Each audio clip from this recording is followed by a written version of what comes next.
tayo tumayo at muli buksan po natin ang ating po mga Bible sa Ezekiel. Wala si Sid, Sign na sa Sid. Chapter 36, beginning verse 22 na lang po ang ating pong basahin. Verse 22 to 38. Ezekiel chapter 36, verse 22 to 38. Kung nakita na po isang malakas at masayang amen. Magkaroon po tayo ng salitang pagbasa. Ako po sa 22, tayo po sa 23, sabay-sabay po tayo sa 38. Verse 22. Therefore say unto the house of Israel, Thus saith the Lord God, I do not this for your sakes, O house of Israel, but for mine holy name's sake, which ye have profaned among the heathen, whither ye went. 23 kayo po.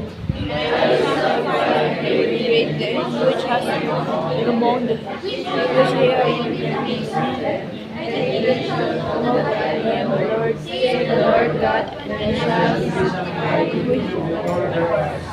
For I will take you from among the heathen, and gather you out of all countries, and will bring you into your own land. 25.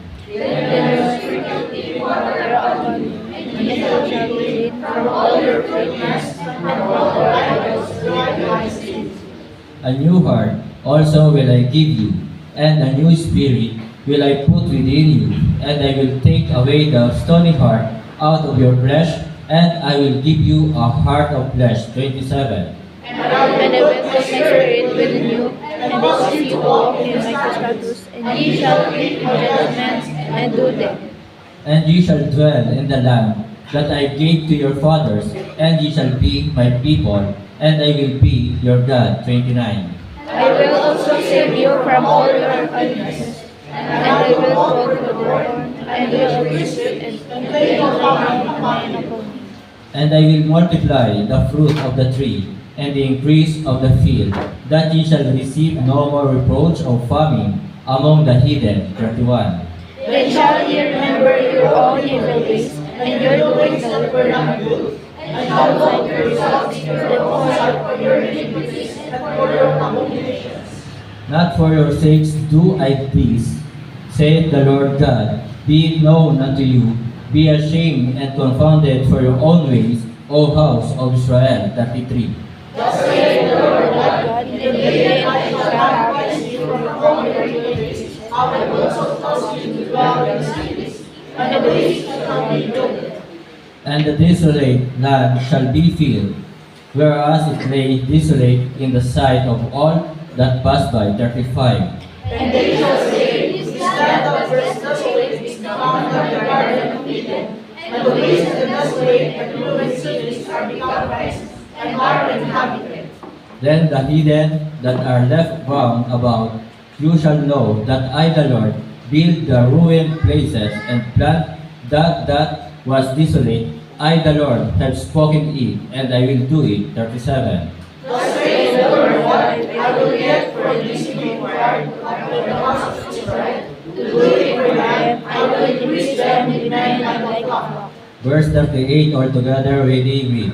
As the holy flock, as the flock of Jerusalem, in her solemn feast, so shall the waste cities be filled with the flocks of men, and they shall know that I am the Lord. Purihin po ang Diyos sa pagkabasa ng kanyang banal na salita. Tayo po lahat ay mukhang pumiki, tayo po'y manalangin. Dakilang Diyos na makapangyarihan sa lahat, aming Ama na nasa langit. Muli kami po ay nagpupuri at nagpapasalamat sa inyong pong kabutihan at katapatan. Salamat Ama sa panibagong umaga. Salamat sa buhay. Salamat sa pribilegyo na makapaglingkod po sa inyo sa lahat ng ginawa mo po sa aming pong buhay. Patawad Ama sa aming pagkukulang, kasalanang nagagawa laban sa iyo. Banal na Espiritu, patawad. Pakalinisin mo po ang aming pong puso't isipan. Ihanda mo po Ama ito sa pakikinig ng inyong pong banal na salita. Nawa po Panginoon, dalangin ko na patuloy namin huwag mahadlangan ang pangangaral ng inyong pong banal na salita sa lahat ng tao. Maaaring may mga tao na talagang ayaw sa Bible, ayaw makinig ng inyong pong banal na salita. Nawa kami po ay patuloy na magbahagi pa rin po nito sapagkat kami po ay nananampalataya at nagtitiwala sa pamamagitan ng inyong pong banal na salita At sa pamamagitan po sila po'y tatanggap sa aming pong Panginoong Sus bilang kanilang Panginoon at tagapagligtas. Kami po'y nananampalataya, mababago ang kanilang pong buhay. Salamat po sa mga kapatiran na nandirito ngayon. Nawa po Panginoon ay patuloy mo po kaming gamitin para sa inyong kaluwalhatian. Itago mo po akong muli sa inyong pong likuran. Ikaw siya makita, maluwalhati at maparangalan. Nawa ang aming pong paglilingkod ay sa iyo, hindi sa tao, na ang hangad namin, pangalan mo ang may taas, hindi ang aming sarili. Banal na Espiritu, kayo po siya mangusap sa puso ng bawat isa, at dalangin ko po Panginoon na ang mga nanunungkulan sa bansang ito at sa bayang ito, dalangin ko po na sila po ay maligtas at pahalagahan po nila ang inyong pong banal na salita. Ito po ang aking dalangin na may pasasalamat sa pangalan po ng aming Panginoon Jesus. Amen. Pwede na po mabo. So isang mapagpalang umaga po sa ating lahat, mga kapatid, mga minamahal. At nais ko lamang pong ihabol muna, last Thursday, yung prayer meeting. Na ang title po ng mensahe last Thursday ay Warning Against Disobedience. Or ito po ay para sa ating lahat talaga, na tayo po ay binabalaan talaga ng salita ng Diyos, na tayo po ay huwag sumuway sa kanyang mga utos, na tayo po ay talagang sumunod sa kanyang mga utos, na ito po yung nais talaga sa atin. At nais ko lamang po ihabol, na talagang kapag tayo po ay sumuway sa kalooban ng Diyos, hindi natin sinunod ang kanyang mga utos, hindi tayo nagtapat, diba, sa Panginoon.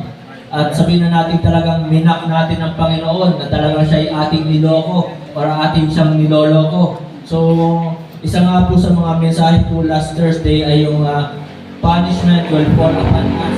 Diba? Na talagang yung kaparusahan ng Diyos ay talagang babagsak sa atin. At talagang makikita nga po natin na mga kaparusahan ito ay ang pagkakaroon natin ng karamdaman. At sickness, shortage of provision. Na talagang makikita po natin doon sa Wito Saripat dahil siya po ay sumunod sa salita ng Panginoon. Doon sa salita ng Panginoon ay ibinahagi sa kanya ni Prophet Elijah, tama po ba? Ay talagang hindi nagkulang ang provision ng Panginoon. So kaya talagang kung tayo po ay susuway, ay magkakaroon tayo ng shortage of provision. At isa pa nga pong puntos po doon ay shocking event. So magkakaroon tayo ng mga pambihirang pangyayari sa buhay natin na talagang para bagang kakaiba. So, minsan di ba, ang sample ko nga po last Thursday ay yung nangyari kay Brother Jared, na talagang inuna ang trabaho, pinabayaan ang pagsamba, na talagang panay ang shoot dito, shoot doon, di ba? So, hindi naman basketball player, pero player pa rin. Pero nag-shoot siya. So, yun po, na bumaligtad ang kanilang sasakyan na Fortuner at nasira yung kanilang mamahaling camera. So sa buhay po natin, maaari po yung mangyari kung tayo ay talagang patuloy na susuway. At isa nga pong shocking event na nangyari po dito sa Bible, tingnan po natin yung Acts chapter 5, verses 1 to 10. Ito po yung sina Ananias and Sapphira. Di po ba? Na talagang minak nila ang Panginoon, niloko nila ang Diyos, hindi sila nagtapat sa ating Panginoon. Diba? Hindi nila ibinigay kung ano yung pangako or yung halaga na kanilang ipinangako sa Diyos. Kaya nangyari po, kina Ananias at Sapphira, sabi po dito, but a certain man named Ananias with Sapphira, his wife, sold a possession and kept back part of the price. His wife also being privy to it and brought a certain part and laid it at the apostles' feet. Then 3, but Peter said, Ananias, why hath Satan filled thine heart? So, yung puso ni Ananias ay talagang pinasukan or napuspos ni Satan to lie to the Holy Ghost and to keep back part of the price of the land whilst it remained, was it not thine own? And after it was sold, was it not thine own power? Why hast thou conceived this thing in thine heart? Thou hast not lied unto man but unto God. Hindi ka nagsinungaling sa tao, kundi sa Diyos. And then verse 5, and Ananias hearing these words fell down and gave up the ghost, and great fear came on all them that heard these things. So yan po yung shocking event na nangyari sa lugar na yon, ng panahong iyon.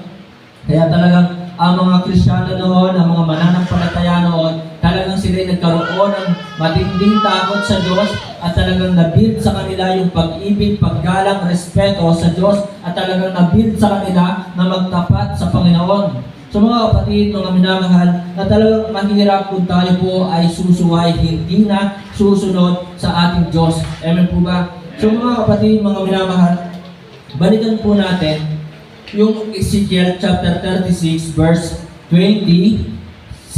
Sabi po dito, a new heart also I give you, and a new spirit will I put within you, and I will take away the stony heart out of your flesh, and I will give you a heart of flesh. So ang title po this morning, a new heart and a new spirit.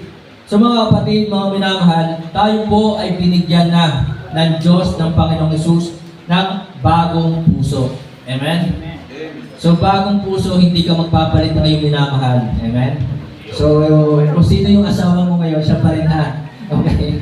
So yun po, a new heart ang ibinigay sa atin ng ating pong Panginoon. At mga kapatid, mga minamahal, kung meron po tayong bagong puso at bagong spirito na nasa sa atin, ay talagang hindi na po dapat makita pa sa atin yung ginawa ni Ananias and Sapphira. Amen po ba? Na sila po ay niloko nila, minak nila ang Panginoon. Na talagang hindi sila nagtapat. Kaya kung ikaw ay Kristiyano, tunay kang sumasampalataya kay Kristo, mayroon kang bagong puso na ibinigay sa iyo ng Panginoon. Amen? At bagong espiritu. Kaya mga kapatid, mga minamahal, marami sa panahon natin na talagang minak ang Panginoon, di ba? Isang nga po na talagang niloko ang Diyos, yung gumawa ng Titanic o yung nagmamay-ari ng Titanic, na sinabi ng mga may-ari ito, na kahit ang Diyos hindi kayang palubugin ang barkong ito. So anong nangyari doon? Siya po ay lumubog yung barko, di ba? So wala pang ilang oras pa lang na naglalayag sa karagatan, ay lumubog na agad, na talagang yun nangyari pa sa bakal. And then yung vocalist, hindi tayo yun, okay? Beatles ba yun? Beatles. So vocalist ng Beatles na si John Lennon. So sinabi ni John Lennon na vocalist na ito, inulit tayo. Diba? So sinabi na talagang mas sikat pa kami kaysa kay Kristo. So, nung masabi niya yun, nung gabi yun, anong nangyari kay John Lennon? Siya po ay namatay, may bumaril sa kanya. Kaya mga kapatid, mga minamahal, kung tayo po ay talagang tunay na mananampalataya at tagasunod ni Kristo, binigyan na tayo ng bagong puso at talagang bagong espiritu.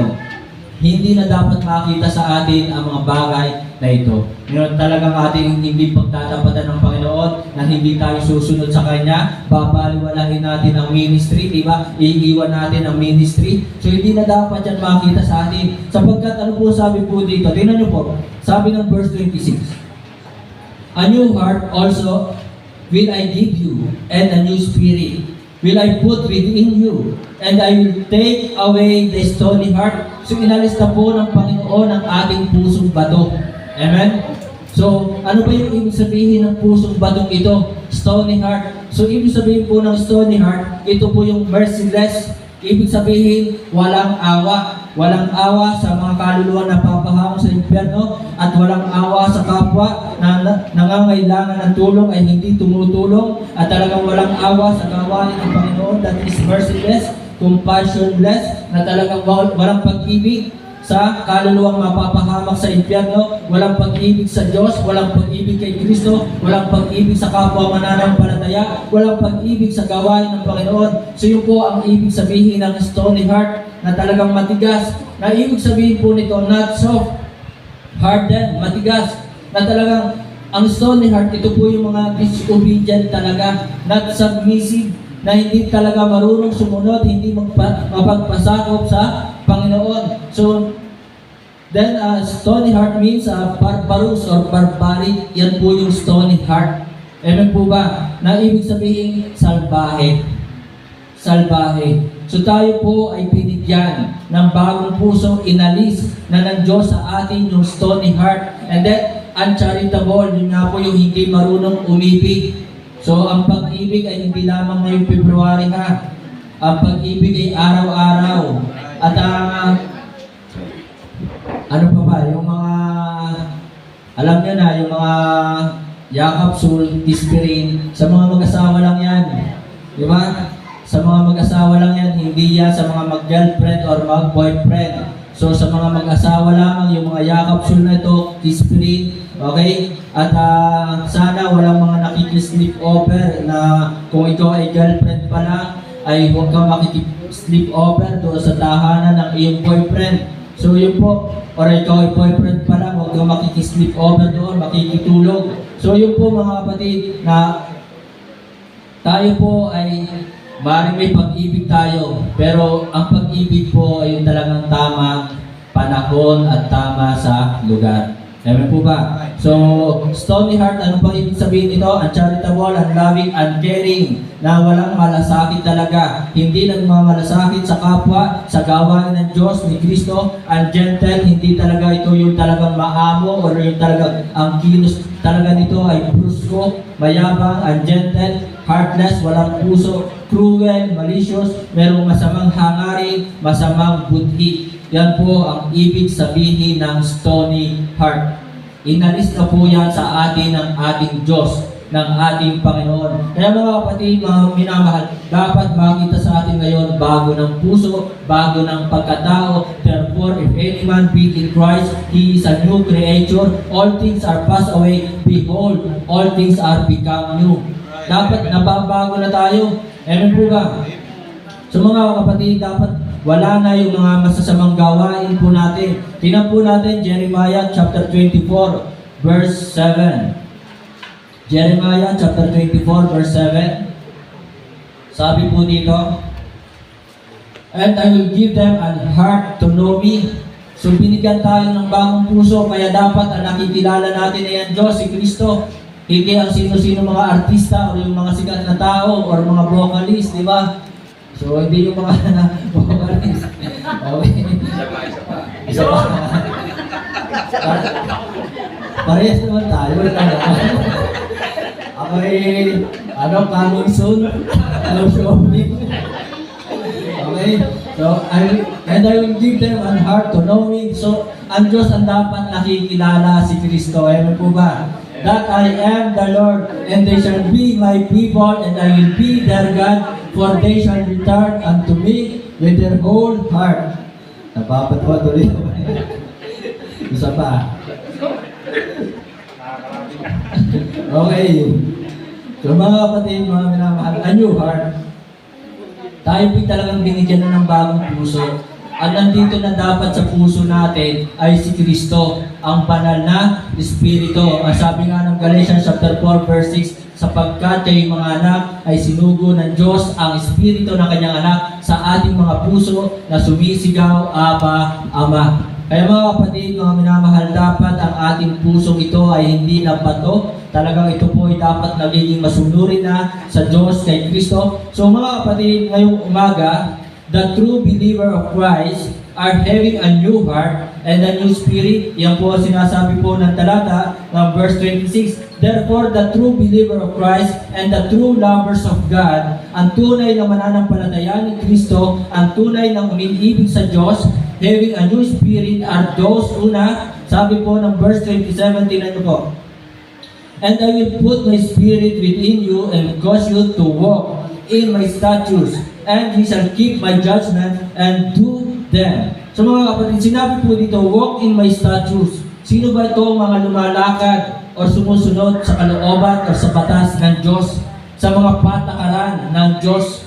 Amen po ba? Sino yan? And sabi po dito, keep my judgments and do them. So sino yun talagang sumusunod sa mga kahatulan ng Diyos na talagang ginagawa ang mga palatuntunan ng Panginoon? Sino to? So, ito po yung may takot sa Diyos.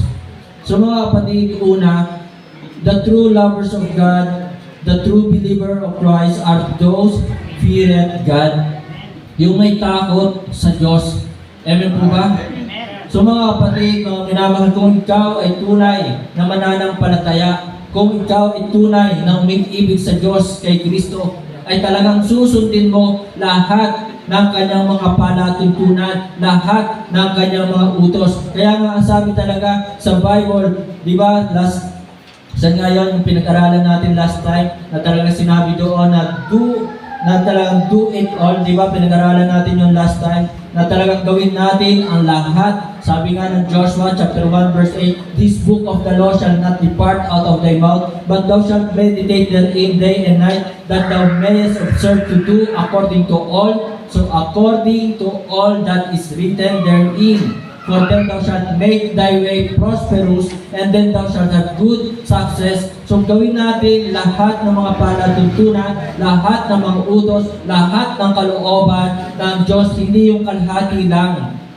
So dapat ay lahat. Kaya mga kapatid, mga minamahal, kaya dapat lahat tayo uma-attend maghapon. Amen? So dapat lahat ay uma-attend maghapon sapagkat pamayang hapon, hindi naman po Monday, pamayang hapon ay hindi naman Tuesday, Sunday pa rin naman po. So ang nais ng Diyos talaga, isang araw, amen po ba? So, kaya lang, bakit ganon? Bakit binabawasan natin yung oras na ating ibinibigay sa Diyos? Dapat wag nating bawasan, amen? So kung mahal natin ang Diyos, si Kristo, may takot tayo sa Kanya, may respeto tayo sa Kanya, may paggalang tayo sa Kanya, babalik tayo mamayang hapon. Amen? So gagawin natin lahat ng Kanyang mga utos. Sapagkat ang sabi nga po ng Ecclesiastes chapter 12 verse 30, "Let us hear the conclusions of the whole matter, fear God, and keep His commandments, for this is the whole duty of man." So fear God and keep His commandments. So Job chapter 1 verse 8, tingnan po natin. Job chapter 1 verse 8, ano po sabi po dito? So si Job, sabi po dito, "And the Lord said unto Satan, Hast thou considered my servant Job, that there is none like him in the earth, a perfect and an upright man, one that feareth God, and escheweth evil." Na talagang si Job ay may takot, pagmamahal, respeto, paggalang sa Diyos. Na kahit anong pagsubok ang dumating sa kanya, di ba? Na nawala ang kanyang mga mahal sa buhay, namatay ang kanyang 10 anak, nawala ang kanyang kabuhayan. So siya ay naghihirap at nagkaroon pa siya ng sakit na pigsa mula ulo hanggang talampakan, buong katawan. Pero nanatili ang respeto at pag-ibig, pagmamahal ni Job sa Diyos. Amen? Kaya mga kapatid, mga minamahal, kung tayo kayang bigyan yan, di ba? Sasamba pa rin pa kaya tayo sa Panginoon? Susunod pa rin kaya tayo sa Kanyang mga utos? Kung alisin ang mga mahal natin sa buhay, alisin yung ating pinagkukuhanan ng kabuhayan, ng ating trabaho, di ba? Susunod pa rin ba tayo sa Panginoon? So si Job, yan po nangyari sa kanya. And then tingnan po natin ang Job chapter 2 verse 3. Ito po nangyari pa rin, oh. Ano pa sabi ng Panginoon kay Satan? "And the Lord said unto Satan, Hast thou considered my servant Job, that there is none like him in the earth, a perfect and an upright man, one that feared God, and escheweth evil, and still he holdeth fast his integrity, although thou movest me against him, to destroy him without cause." So talagang sinira ni Satan si Job, di ba? Na wala naman talagang sapat na dahilan. Si Job ay, nung panahon yun, hindi naman siya nagnakaw. Di ba? Wala siyang ninakawan, or wala siyang tinapakang tao, wala siyang inaping tao. Pero ang ginawa nga ni Satan ay inalis ang mga kabuhayan, binigyan pa ng sakit, at sinabihan pa si Job na kanyang asawang, mamatay ka na. Di ba? Pero si Job, sabi ng Panginoon, si Job may takot sa akin. Si Job may pagmamahal sa akin. Si Job may respeto sa akin. Walang ibang katulad niya doon sa lupa.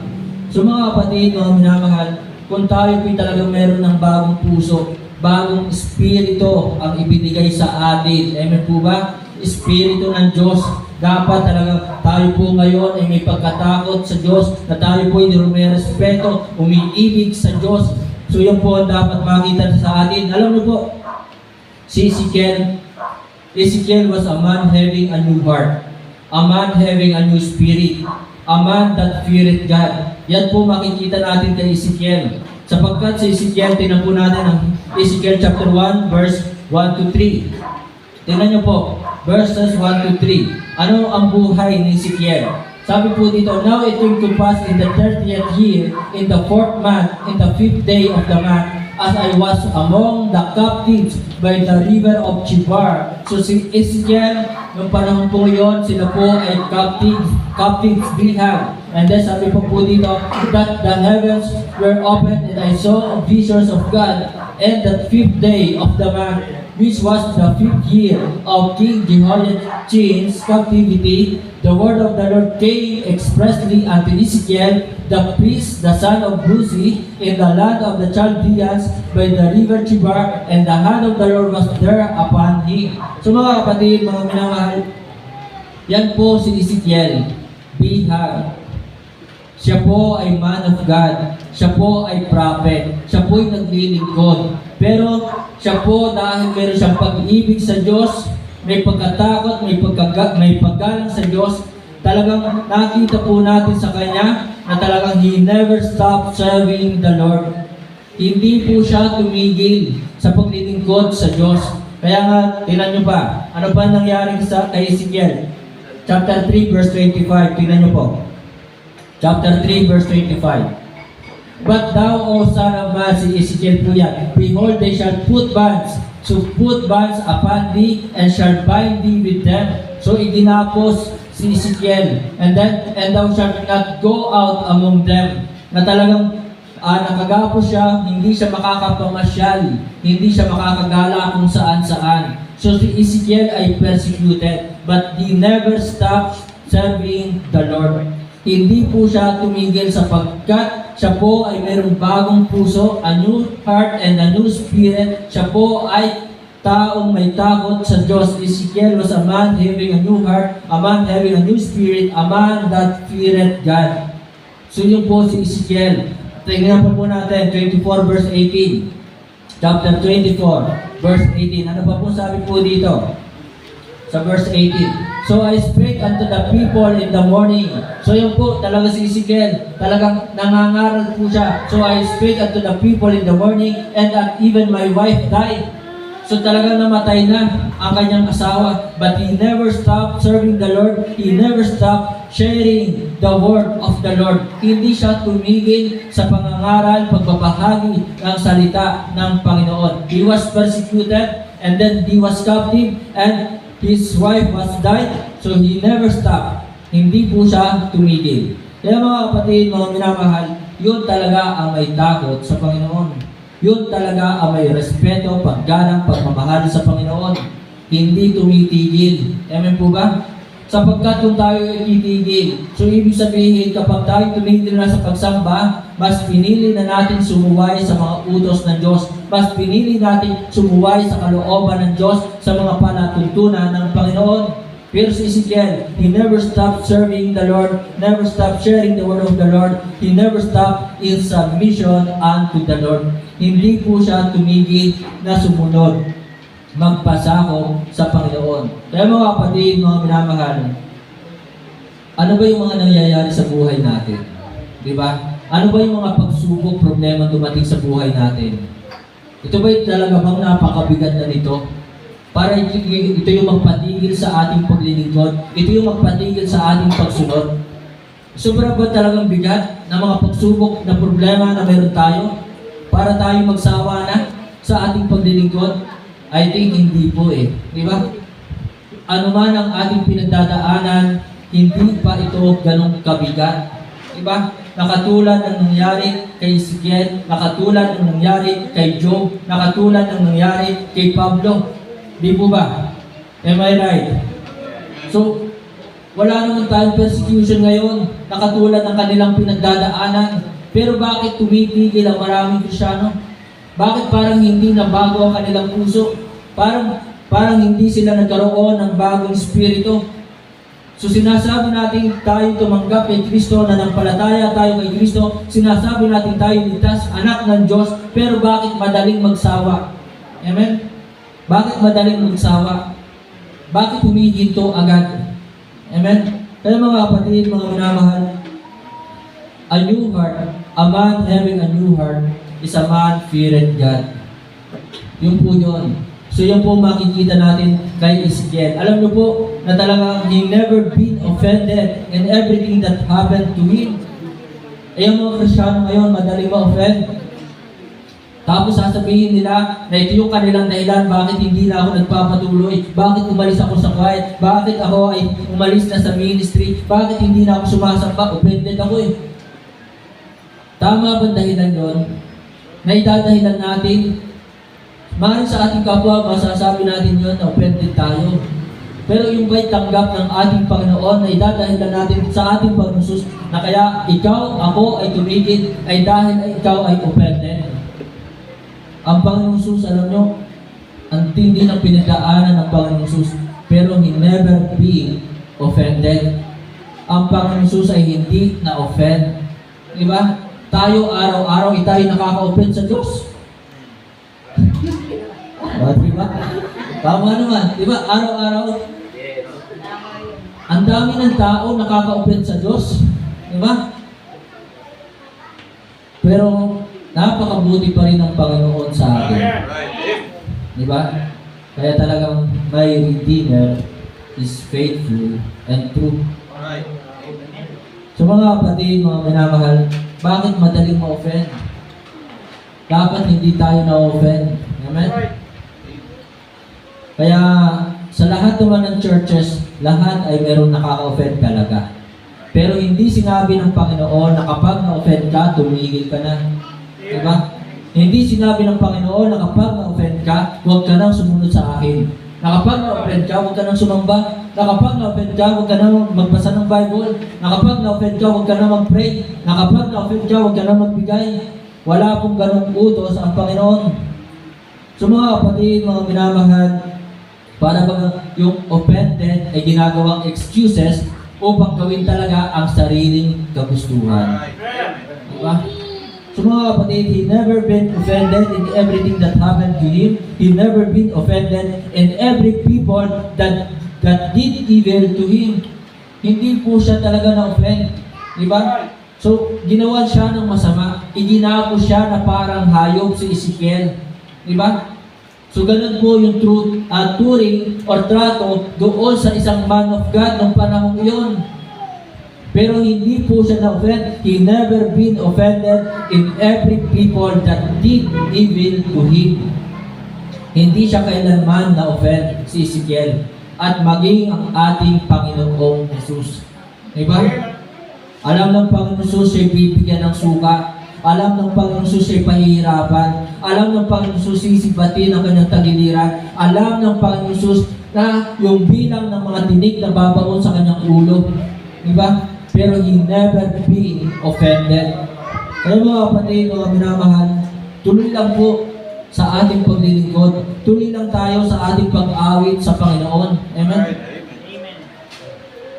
Kaya, kung kayo man ay minsan ay hindi ko napapansin, ay pagpasensyahan nyo na at ako'y tumatanda. Diba? Ako'y makakalimutin na. Sa dami ng aking naiisip, wala pang asawa, yung dami ng iniisip. Diba? Alam nyo, sa dami talaga ng iniisip ko, noong December, meron po akong nakalimutang gawin. Noong December, meron ako nakalimutang bayaran. Kaya kung kayo nga na yung aking nakalimutan, diba? Huwag kayong ma-open sa akin. Ano po ba? So huwag kayong ma-open. Kasi tao lang eh. Diba? So tao lang. So nakakalimot. So yun po mga kapatid, mga minamahal, na talagang the true believer of Christ, having a new heart and a new spirit, the true believer, the true lovers of God, having a new spirit are those feared God. Pangalawa, are those filled with the Spirit. Filled with the Spirit. Ang sabi po ng verse 27, and I will put my spirit within you. So aking ilalagay ang aking spirito sa loob ninyo at palalakarin ko kayo ng ayon sa aking mga palatuntunan at inyong iingatan ang aking mga kahatulan at isasagawa. So yun po mga kapatid, mga minamahal, ang taong ligtas, ang tunay na umiibig sa Diyos kay Kristo, ang tunay na mananampalataya, filled with the Spirit. Kaya mga kapatid, sana talagang tayo po ay laging pinapangunahan ng banal na Espiritu. Sabi nga po ng Galatians chapter 5, Mali. Ephesians 5:18. Sorry. Ephesians 5:18. Talagang makakalimutin eh. So, yan po. Yan ang epekto ng mga kulang sa tulog. Eh, ilang gabi, kulang ako sa tulog. Lagi naman akong kulang sa tulog. Kaya kapag kayo kulang lagi sa tulog, madami kayo makakalimutan. Kayo po'y matulog ng maaga. Kaya kulang sa tulog, kulang sa asawa. Kulang sa buhok. Aray ko. Okay? So sabi po ng Ephesians chapter 5 verse 18, "And be not drunk with wine." Huwag magsipaglasing ng alak, wherein is excess na kinaroroonan ng kaguluhan, but be filled with the Spirit. Tayo ay dapat talagang puspos, pinangunahan ng banal na Espiritu. Ang ganda kanina sa Sunday School ninyo, no? Kung kayo po wala kayo talagang nakinig, ano? So meron ba kayong natandaan sa Sunday School? Kaya pasalamat tayo na nandito po si Brother Luis eh. Para baga sa umaga, meron tayong dalawang preaching, ano? Tapos baga ng hapon, isa pang preaching, no? So, maganda po ba yun? So, ang tao ay hindi sa tinapay lamang nabubuhay, kundi sa bawat salitang lumalabas sa bibig ng Panginoon, ng Diyos. Ano po ba? So, mga kapatid, filled with the Spirit. Sino ba itong mga filled with the Spirit?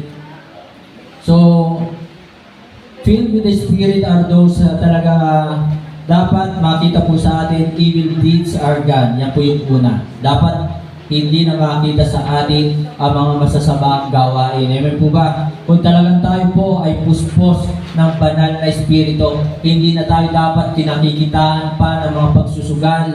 Diba? Hindi na tayo dapat kinakikitaan pa ng mga bisyo at hindi na tayo dapat napapakinggan pa ng mga masasamang salita. Evil deeds are gone, envying are gone, earthly desires are gone. Ito po yung dapat makita sa atin kung talagang tayo po ay puspos ng banal na Espiritu. So, tinan po natin James 3:16. Ito po yung mga talata. Ang sabi po ng Bible sa Santiago chapter 3 verse 16. Sabi po dito, "For where envying and strife is, there is confusion and every evil work." Kaya mga kapatid, mga minamahal, alisin ang inggit sa puso. So kung tayo po talagang puspos ng banal na Espiritu, ay talagang hindi na dapat makita pa yung inggit sa atin at yung mga masasamang ginagawa po natin. Leviticus chapter 10 verse 9, tingnan niyo po ang Bible. Leviticus chapter 10 verse 9. "Do not drink wine, nor strong drink." So, hindi dapat tayo makitaan o itigil natin yan, huwag tayo mag-inom. "Nor thy sons with thee, when ye go into the tabernacle of the congregation, lest ye die. It shall be a statute forever throughout your generation." So, talagang iyan po ay patas ng Diyos. Palatuntunan ng Diyos magpakailan paman. Pero talagang binabago ng tao ngayon ang batas.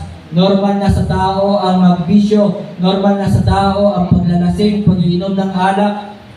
So, malinaw sinabi doon, statutes forever. Di ba? Ito ay palatuntunan ng Diyos, batas magpakailan paman. Huwag iinom, do not drink wine nor strong drink, thou nor thy sons with thee, when ye go into the tabernacle of the congregation, lest ye die. It shall be a statute forever throughout your generation. Then, tinan po natin, Galatians chapter 5, 19 to 21. Tinan po natin. So kung talagang tayo po ay puspos ng banal na Espiritu.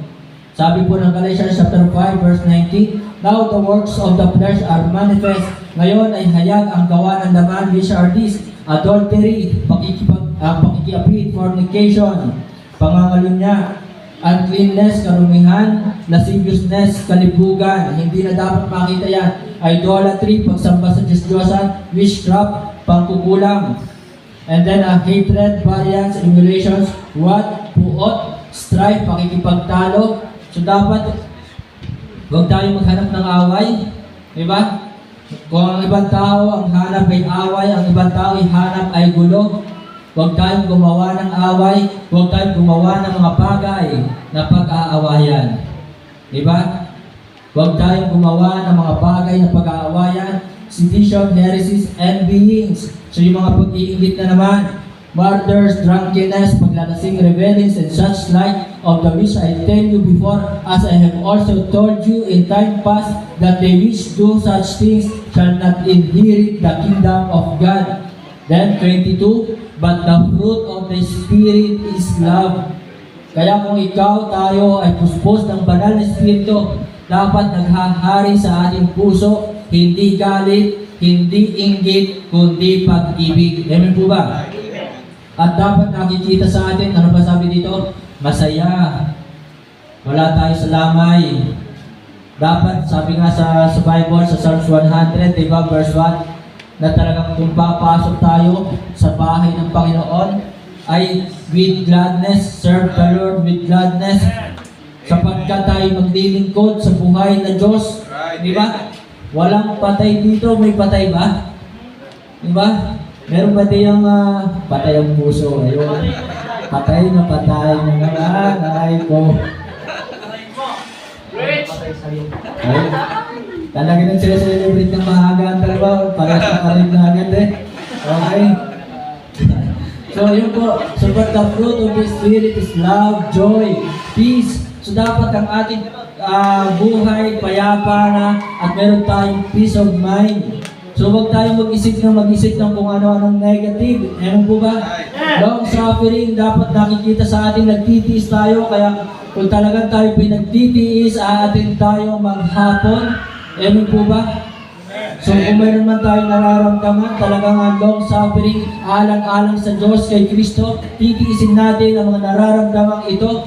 So titiisin, long suffering, gentleness, kamuan, goodness, kabutihan, faith, pananampalataya or pagtitiwala sa Diyos. Dapat yan po yung nakikita sa atin, yung faith na yan, pagtitiwala ng buong puso sa mga pangako, salita ng Diyos ni Kristo. Meekness, temperance, so yung talagang pagpipigil. Di ba?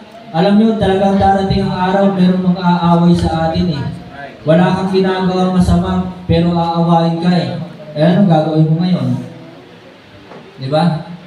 Papatulan mo ba? Kay pastor, inaaway ako eh. So dapat meron tayong temperance.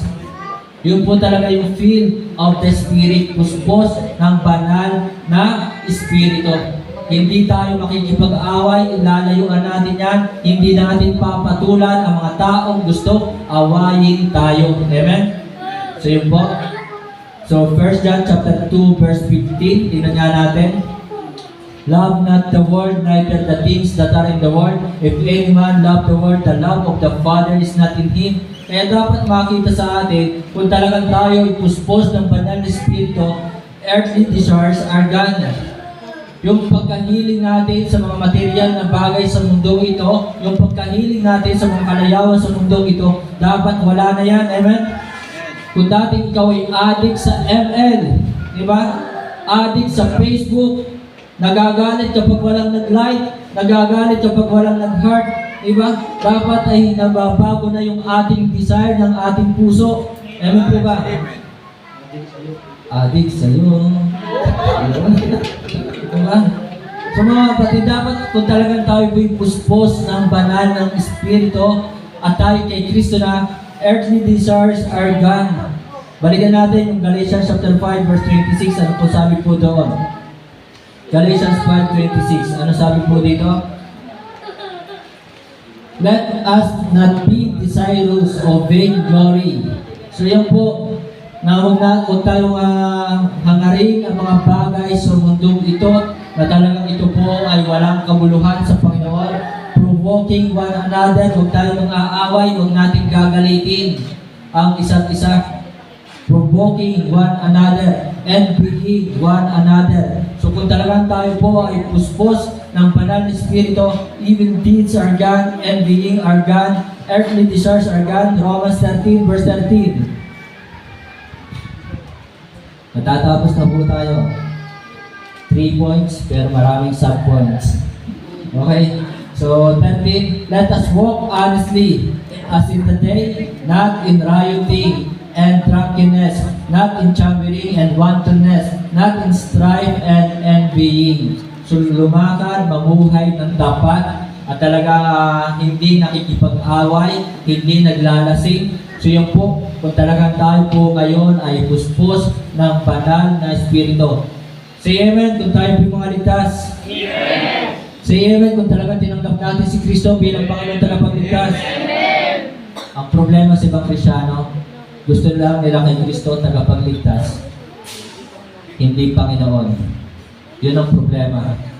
Diba? Kasi hindi natin makita sa kanila na sila'y sumusunod talaga sa ating Panginoon. So Panginoon siya ang Panginoon, siya ang masusunod sa buhay na ipinahiram sa atin. Amen po ba? So yun po mga kapatid, mga minamahal, na talagang the true believer of Christ, having a new spirit, having a new heart, are those filled with the Spirit. And then, balikan natin, Ezekiel chapter 36, verse 25 and 27. Sabi po dito, then will I sprinkle clean water upon you, and ye shall be clean from all your filthiness, and from all your idols will I cleanse you. 27. And I will put my spirit within you, and cause you to walk in my statutes, and ye shall keep my judgment and do them. So, ang tunay na mayroon pong bagong spirito, umiibig sa Diyos kay Kristo, are those flourishing in the ministry. Flourishing.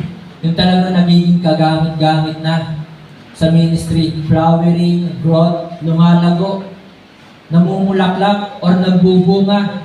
That's the means of flourishing. Yan po yung ibig sabihin ng flourishing, flowering, growth, maturations, or maturing, or maturity, nagmamature. Dapat tayo po hindi na alagain. Kung habang tayo po tumatagal na Kristiyano, dapat tayo po ay hindi na alagain pa. Amen? Dapat talaga ay nagmamature. So si Ezekiel, alam niyo po talaga siya po ay mature na man of God. Kung sinasabi natin tayo naglilingkod sa Diyos kay Kristo, dapat mature tayo. Di ba? Dapat nagmamature. So paano tayo magiging kagamit-gamit? Paano tayo magtuturo sa ministry kung hindi naman tayo mature, kung tayo immature pa? So flourishing in the ministry, it will happen if you ignore the things seems evil in your sight. Kung babaliwalain po natin yung mga masasamang bagay na sa ating paningin masama, pero but God has a purpose on it. Diba? Sa lahat ng mga nangyayari sa atin, maaari sa ating paningin, ito'y masama, pero ito po ay mabuti sa Panginoon. Ang Panginoon ay may purpose po dito. Kaya, kung sa ating negative, tanggapin po natin yan as a positive. Parang sa tahanan, kung napagalitan ka ng iyong magulang, huwag kang magalit sa magulang mo. Kung napagsabihan ka ng magulang mo, huwag kang magalit. Kaya lang, kabataan ngayon, napagsabihan, sila pa yung galit eh. Sila yung may mali, sila pa yung galit. Diba? Sila pa yung talagang lalayas. Diba? Sila pa talaga yung magdadabo. So, mga kapatid, flourishing in the ministry are those, it will happen if you ignore the things seems evil in your sight. It will happen if you incline your ears in God's Word. So ikaw ay magmamature, magbubunga, mamumulaklak, lalago ka, titibay ka, kung ang iyong mga tainga ay lagi mong ikinikiling sa salita ng Panginoon. Na laging nais ng tainga mo ay makinig ng salita ng Panginoon. Hindi ka lalago kung lagi mong pakikinggan si Marisol. Hindi ka lalago, hindi ka titibay kung lagi mong pakikinggan si Marites. Ano nga Marites? Master of Arts of Relying Informations, telling extravagant stories. So, yun po yung Marites, ano? So, huwag po natin yung pakinggan. Dapat yung ating tainga ay laging sa pakikinig ng salita ng Panginoon. Amen po ba? Huwag natin pakinggan. Yun, sabi nga kanina sa Sunday School, di ba? Yung pinaghahalian kasi ng damdamin, di ba? So, Ano pa ang sinabi ni Kuya Luis? Dapat salita ng Panginoon ang naghahari sa atin. Hindi yung ating damdamin na damdamin nasaktan lang, di ba? Nasaktan lang ng konti. Yun, pinapalaki na natin, extravagance. Hindi tayo titibay. Hindi tayo lalago. Kaya huwag natin pakinggan yung ating damdamin. Kasi si Kristo, pinakinggan ba niya ang kanyang nararamdaman? Di ba? Di ba hindi? Kahit alam niya na talaga siya pagkakanulo or alam niya na siya talagang itatatwa ni Peter 3 beses. Diba? Pero si Kristo ay patuloy na naglingkod or tinapos sa kanyang tungkulin or yung kanyang misyon. So incline your ears in God's word, incline your eyes in God's wonderful works in us. So flourishing in the ministry, mangyayari lamang po ito kung ang ating pong paningin ang lagi natin ititingin doon sa mga magagandang bagay na ginawa ng Diyos sa buhay natin. Amen po ba? Amen. God is good? All the time? God is good. Marami bang bagay na maganda ang ginawa ng Diyos sa atin? Say amen. Amen. So napakarami. Diba? At kahit nga yung mga problemang yan, maganda nga rin yan eh. Diba? Kasi di yan tayo sinusubok, di yan tayo patitibayin ng Panginoon. Kaya kahit yan, maganda po yan, kahit yung mga problema yan, mga pagsubok na yan, maganda po yan. Kaya mga kapatid, mga minamahal, mangyayari lamang na tayo magpo-flourish at talagang mamumulak lang. Yan, mamumulak lang na nga ito. Di ba? Na tayo magbubunga, magmamature, at magiging kapaki-pakinabang if we incline our eyes in God's wonderful works in us. So sa pagtatapos, mga kapatid, mga minamahal, be filled with the Spirit, be glorious, and fear God. Sana talaga tayo po'y laging puspos ng banal na Espiritu. Pinapangunahan ng banal na Espiritu. Sana talaga makita sa atin yung bagong Espiritu, bagong puso. Inalis na po sa atin yung pusong bato. Amen po ba? Kaya dapat tayo po ay talagang nagiging masunurin na. So, obedient or obedience, doing exactly what the Lord's command. So, yun po yung ibig sabihin ng obedience. To God be the glory, tayo po lahat ay tumayo. Tayo po ay umupo, pumiti, tayo po ay manalangin. Dakilang Diyos na mga pangyarihan sa lahat, aming Ama na nasa langit. Muli, salamat po sa inyo pong banal na salita. Nawa ito po ay tumimo sa puso't isipan po namin. Nawa ang laman ng aming pong puso't isipan ay ang inyong pong banal na salita. Sinabi mo nga po sa inyong pong banal na salita sa Psalms 119 verse 11, Thy word have I hid in my heart that I might not sin against thee. Kapatid, sana makita lagi sa ating puso, sa ating buhay, ang mga salita ng Panginoon. Sana lagi natin ito ini-apply sa ating buhay. Maaaring tayo po ay nagkakaroon ng mga problema, nasasaktan tayo, may mga pagsubok tayo. Nais pa rin ng Diyos sa atin ay talagang maging masunurin tayo, huwag tayo mapagod, huwag tayo magsawa. Magtapat tayo sa Panginoon. Malapit na tayong humarap sa Kanya. Kaya sana, huwag na natin sayangin pa ang mga oras, pagkakataon na binibigay sa atin ng Panginoon na siya ang ating paglingkuran. Ang buhay na ito ay saglit lamang. Malapit na bumalik ang Panginoon. Kaya sana, huwag na po natin pairalin pa yung mga katigasan ng ating ulo. Sana ay tayo patuloy na mag-akay. Akayin natin ang mga kapatirang naglalamig. Akayin natin ang mga kapatirang nagbabackslide. Sana itong po natin igugol ang ating pong buhay. Ang lakas na ipinahiram sa atin, ang oras na ipinahiram sa atin, ilan natin sa paglilingkod sa Diyos kay Kristo. Sapagkat malapit nang bumalik ang Panginoon Jesus.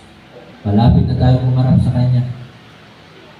Nawa, Banal na Espiritu, patuloy mo po kami paunahan. Ito po ang aking dalangin sa pangalan po ng Panginoon Jesus. Amen.